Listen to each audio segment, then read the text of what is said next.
Hi! Nandito ako sa Air Residences. Kaka-turn over lang nitong unit niya dito sa Makati City. I'm very happy to show you the new Airbnb ng client ko from Canada. So ito, nakita nyo naman, very nice.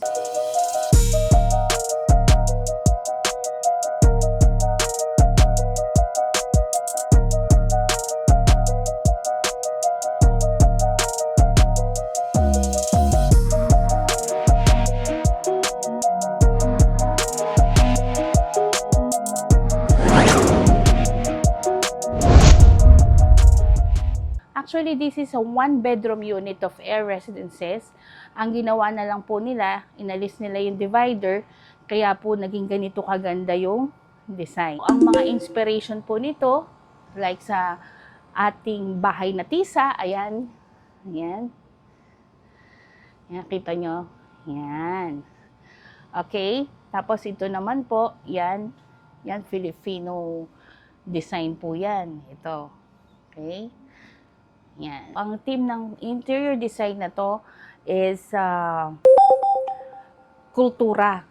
Okay? The simplest sentence na pwede ko siyang i-describe is Filipino, modern and elegant design and with a touch of luxury living. Okay? So, since ang client ko po is from Canada, so, yung mga Airbnb nila ng mga condo, laging may ganitong design. Okay? So, that is the Moraine Lake, Canada. Yan. Okay? Ang maganda dito, pinilian ko siya ng magandang view. Okay? So, itong view natin is,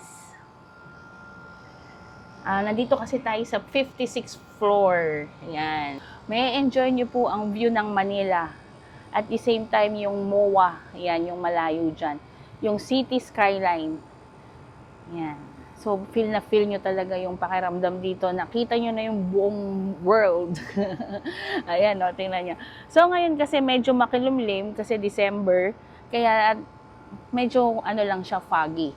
Okay? Pero, nirelaxing pa rin. Okay? Yan. Yan. So, ito yung bed. Okay? So, meron po tayong YouTube dito, pwede kayo manood. Yan, pag gusto nyo pong i-experience tong Airbnb nila. Yan. Meron din po tayong working table dito. Yan, hindi ko na isasagad. Okay? Pag sinagad nyo yan, yan, table na siya. And then, meron pong free wifi dito. Yan. Pwede rin kayo mag-vanity dito pag nagme-makeup kayo. Yan. Yan. So, you just, kung ano yung gusto nyong lights, yan, automatic siya. Okay. Yan. Here naman is your dining area. Yan. This is also 2-bedroom Airbnb, no? Kasi pag gabi na, you can just push it on the left side and then kaya may ganito dito, ibaba nyo lang. Yan, ipupull nyo lang yan. Tapos hindi nyo na, you don't need na tanggalin to. Yan, yan. So for the whole day, you can just dine in here, relax, and then watch TV, talk with your family, mag-bonding muna kayo, yan. And then, pag gabi na, pag marami pong bata, push and then pull. Ganun lang. Okay? Yeah. So, magiging na siyang 2-bedroom. So, I think this is queen size. Tapos, ito po is, I think this is double. Yan. Pag nababa na yan. Okay? Yan. So, very spacious tong Airbnb na type na to sa Air Residences. So, ito naman, storage din to. Yan, storage din. Pag may nakita kayong ganito, pwede nyo po siyang i-pull uli and then put your things here. Yes. Okay. Ito na yung kitchen. Yan. Yan, pina-interior nila yan. Tapos, and then, you have this microwave. You have, if you're a coffee lover, meron na po silang naka-ready ng mga capsules. Yan. Okay, nice. And then you have 2 stove. Yan. Okay. Meron na rin tayo dito, panghigop ng usok. Okay.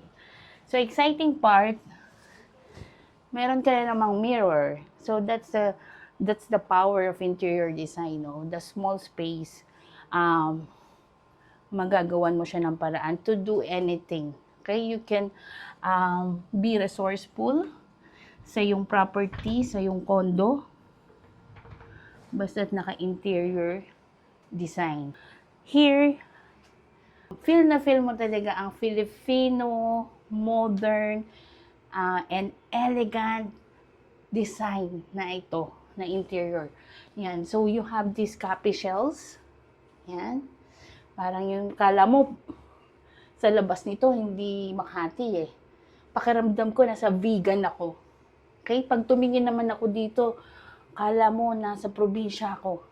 Ayan. Okay? So, ang maganda kasi dito, karamihan kasi sa mga style ngayon na interior is lahat puro modern. Nag-iiba lang ng kulay. Ito, this is Filipino. This is our culture and heritage. Okay? Okay, tapos ito yung bathroom. Yan, ang ganda ng design ng dito niya. May heater na rin kayo. Yan. Okay. Automatic na rin yung flash. Yan, may nakaready na po na tissue. Yan. Yan. So, closer look for the toilet and bath. Yan. Okay. So, here naman, we have this, pwede nyo po itong angat sa reception na po yan sa air. You will feel na hotel service kasi this is from SMDC. So, yung mga condo po natin is hotel service po yung dating. Kaya po lagi may ganito. At the same time, may ganito ka pong luxury living experience here in Air Residences. Yan. Diba?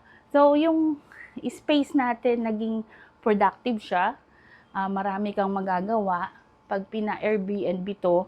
If you're interested na ma-experience ang ganitong ambience here in Ayala, in Makati City, in Air Residences, you can just click the link in the description of this video. So, I'm very happy na na-turn over po natin ng maayos itong condo ng client ko from Canada here in Air Residences. So, congratulations po sa client ko. Ready na siya for Airbnb this year. So, kaso may nauna na sa atin sa New Year, sa December 30. Pero, yung ibang dates naman po this December at hanggang January, available pa po. Fresh na Airbnb from Air Residences. So, thank you for watching.